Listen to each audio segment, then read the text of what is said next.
Olá, alunos do 8º ano. Sejam bem-vindos para mais uma aula de matemática do EducaPR. Meu nome é Jobson Melo, sou professor de matemática e estarei acompanhando vocês na aula de hoje.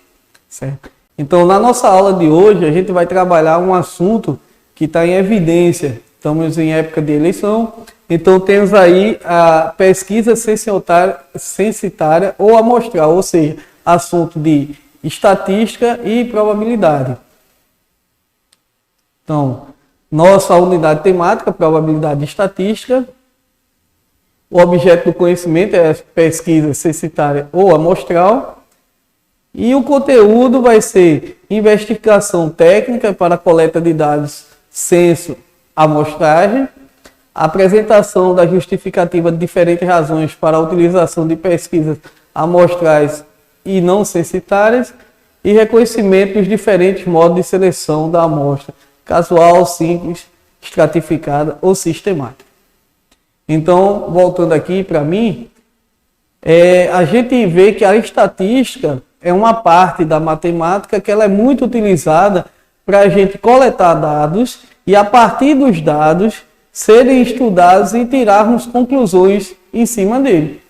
Então, desde a gente ver uma questão de eleição, qual seria o candidato que tem maior probabilidade de ganhar essa eleição, ou uma lanchonete, qual o sanduíche que mais tem saída, na opinião das pessoas, qual a maior torcida de um determinado estado em relação ao time de futebol.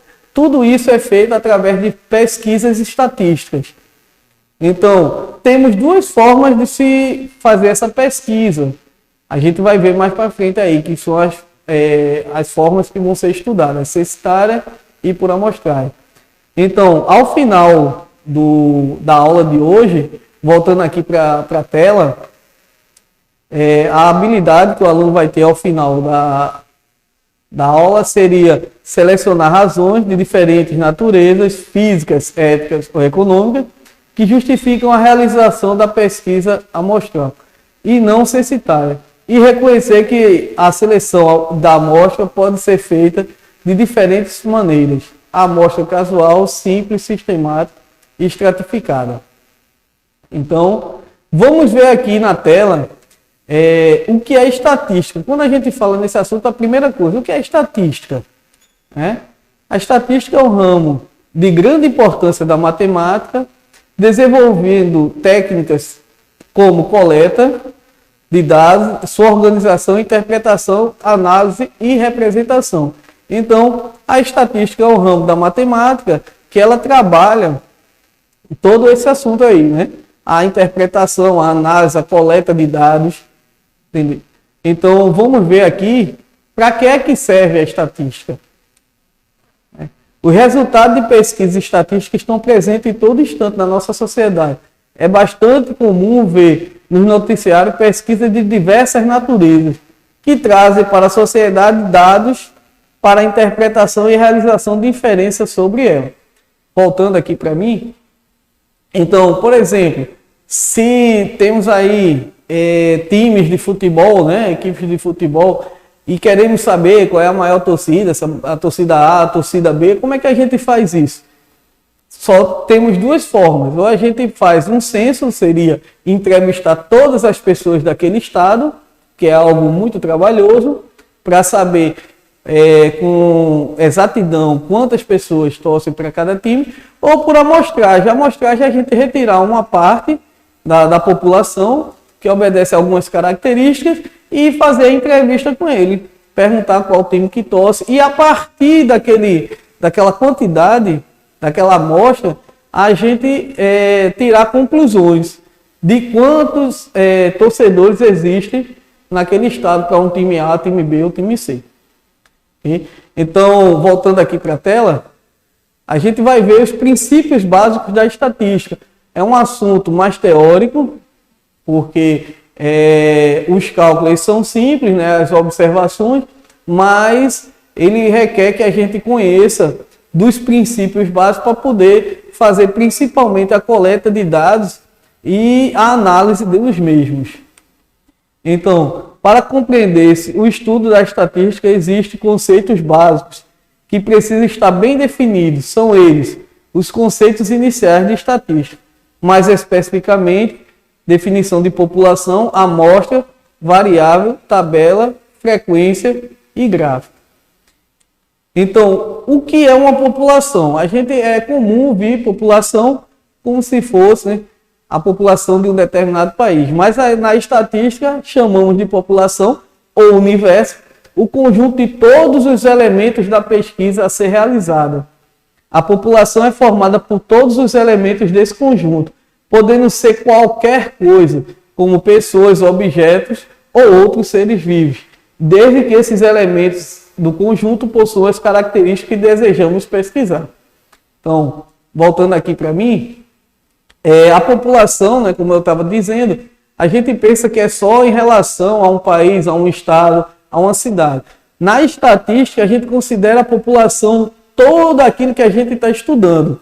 Então, se eu estou estudando, por exemplo, roupas, eu quero saber a estatística de uma fábrica, quantas roupas saem com um determinado defeito. Então, minha população vai ser aquelas roupas que estão sendo confeccionadas, que estão sendo produzidas. Podemos também fazer sobre refrigerante. Então, temos aí uma quantidade de refrigerante, se eles são engarrafados ou sejam envasados em latas. Aí a gente pode ver se está saindo algum defeito em uma lata dessa. Então, se da gente observar todas elas, que vai ser algo impossível devido à produção, que é enorme, a gente pode fazer por amostragem. Então, a cada 10 ou a cada 100 eu tiro uma quantidade e vou estudar em cima dela se tem algum defeito ou não. Mas a população ali vai ser todo o produto fabricado. Okay? Então, vamos ver aqui na tela a pesquisa censitária. Pesquisa censitária também pode ser conhecida por pesquisa de população ou censo, pois é o tipo de levantamento que obtém informações de todas as pessoas de um grupo. Para esse tipo de pesquisa é necessário coletar os dados de 100% dos participantes. Então, voltando aqui, a gente vê o seguinte: se quisermos saber quais são as maiores torcidas do Brasil, observe que eu já estou levando em consideração a população do Brasil. Então a gente sabe que mesmo que você não more no estado onde aquele time faz parte, aquela equipe, você pode torcer por ela, mas é de outro estado. Então, para ter uma exatidão de quantos torcedores tem de uma determinada equipe, a gente tem que fazer o censo. Então, esse censo seria entrevistar todas as pessoas daquele país. Então, é algo assim que é muito trabalhoso, desprende muito tempo, mas é o que dá maior certeza, né, do resultado que a gente espera. Ou podemos fazer por amostragem. A amostragem seria retirar um pouco da população. Então, ao invés de pesquisar todos, a gente iria em cada estado e fazia uma entrevista com uma determinada quantidade. E assim ter uma conclusão final de quantos torcedores tem de um time A, B ou C. Então, voltando aqui para a tela, a gente vê aí que a população, esse círculo maior, ele tem os seus elementos, ou seja, seria algo imenso, e a amostra seria um pouco dessa população, ou seja, uma quantidade menor que possui as mesmas características, e nessa amostragem eu posso fazer as minhas conclusões. Ou se eu quiser fazer uma pesquisa censitária, né, que seria o censo, em cima de toda a população. Aí vamos ver aqui o que é a amostra, né? Conhecemos como amostra ou espaço amostral um subconjunto da população. Acontece que para realizar as pesquisas nem sempre é possível ou até mesmo necessário consultar toda a população disponível para ter esses resultados confiáveis. Nesse caso, utilizamos uma amostra que é um subconjunto da população. Aí veja só aí que o círculo menor mostra, né, a nossa amostra, que seria uma parte, ou seja, um subconjunto de toda a população estudada. Cada figura dessa daí, ela é chamada de elemento desse conjunto, ou seja, dessa população, que também pode se tornar um elemento da amostra. Voltando aqui para mim. Então, a gente, nesse caso, também podemos fazer uma pesquisa estatística através da amostra, que seria uma quantidade menor da população que tem as mesmas características necessárias para o que estamos pesquisando. E em cima dela, a gente tira as conclusões necessárias. Vamos ver aqui, ó. Continuando, a gente vai ver o que é variável. Variável é o meu objeto de pesquisa. É a pergunta para a qual a minha pesquisa está procurando resposta. Essa variável pode ser classificada no estudo de tipos de variáveis.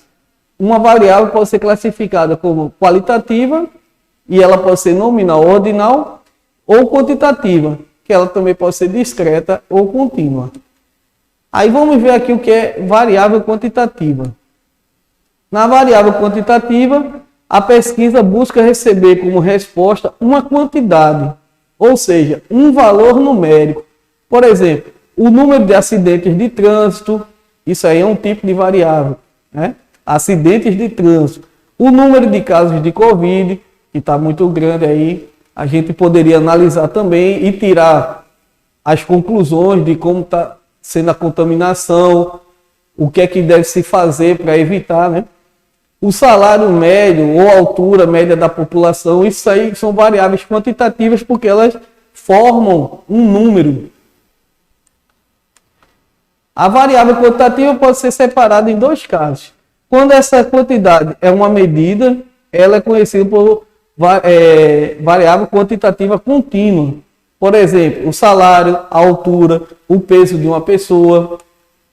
Quando essa quantidade é uma simples contagem, estamos trabalhando com uma variável quantitativa discreta.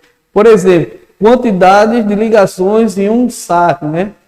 Então, sistema de atendimento ao cliente. Você vê que essas variáveis quantitativas, elas podem ser contínuas ou discretas. Então, por exemplo, outro tipo de variável quantitativa discreta seria o número de filhos de uma pessoa. Então, a gente vai ter números inteiros. Não posso ter meio filho ou um terço de filho. Ou a família tem 1, ou 2, ou 3, ou 4 filhos. Tá certo? Então, isso daí se dá um valor inteiro. Já valores que podem ser decimais, como a altura da pessoa. A pessoa pode ter uma altura exata, 2 metros, mas também pode ter alturas com valores decimais, 1,65 m. Então, isso daí já seria uma variável quantitativa contínua. Então, vamos ver aqui na tela o que seria variável qualitativa. Ela expressa uma qualidade como resposta. A variável qualitativa é a pesquisa busca como resposta uma característica. Por exemplo, uma cor, ou grau de escolaridade, ou de agravamento de uma doença, tá certo? Isso daí a gente vai ver uma qualidade. A variável quantitativa, né, seria qualitativa, ela pode ser separada em dois casos. Quando essa qualidade possui uma ordem, é conhecida como qualitativa ordinal. Por exemplo, escolaridade, ensino fundamental, médio e superior. Veja que o ensino, né, a escolaridade, ele obedece uma ordem. Ninguém pode ir para o ensino superior sem antes passar pelo fundamental ou médio. Okay? O nível de agravamento de uma doença, se pode ser leve, intermediário ou grave, aí pode ser analisado em uma determinada ordem e separado as pessoas de acordo com a natureza, né, da doença, no caso. Aí temos aí uma figura ilustrando a questão do grau de instrução. E a variável qualitativa, tá certo? Pode ser nominal. Aí, por exemplo, né, a cor de um carro, ela nominal, ela mostra uma característica que é uma característica daquela variável que a gente está pesquisando. Que pode ser a cor de um carro preferido, o sabor de um sorvete, a cor de uma camisa. Então, diversas qualidades, né? Então, voltando aqui para mim, A variável qualitativa, ela pode ser ordinal ou nominal. Vai depender do que eu estou pesquisando lá. Então, nesse mapa, a gente vai dividir aqui, ó.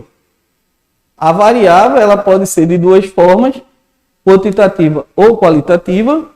Se for quantitativa, também pode ser de duas formas, discreta ou contínua. E se for qualitativa, de duas formas, nominal ou ordinal. Aí aqui a gente, depois de coletar, voltando aqui para mim, depois de coletar os dados, a gente vai colocar numa forma que a gente vai observar melhor esses dados e tirar conclusões acima deles. Então, uma das melhores formas de se trabalhar isso é através de gráficos. Aí temos vários tipos de gráficos. Eu vou mostrar aqui alguns que são mais utilizados. Voltando aqui na tela. Aí os gráficos é a forma de representar esses dados.